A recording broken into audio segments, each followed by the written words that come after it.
বিনিয়োগ করে টাকা বানাতে চান? দারুণ, কিন্তু জানেন কি আপনার টাকাটা ঠিক কিভাবে বাড়বে?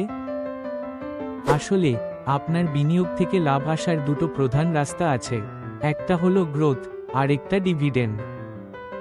গ্রোথ প্ল্যানে আপনার লাভটা আবার সেই বিনিয়োগেই যোগ হয়ে যায়। ভাবুন তো, আপনার টাকাটা যেন জিমে গিয়ে আরও শক্তিশালী হচ্ছে। এতে আপনার বিনিয়োগের মোট ভ্যালু বাড়ে। ভবিষ্যতে যখন বিক্রি করবেন তখন বড় লাভ পাবেন, এখন হাতে কিছু আসে না। আর ডিভিডেন্ড প্ল্যান মানে হলো কোম্পানি বা ফান্ড তাদের লাভ থেকে আপনাকে নিয়মিত কিছু টাকা দেয়। এটা অনেকটা প্রতি মাসে বা বছরে পকেট মানি পাওয়ার মতো, ছোট ছোট করে টাকাটা আপনার হাতে আসে। তাহলে পার্থক্যটা কি?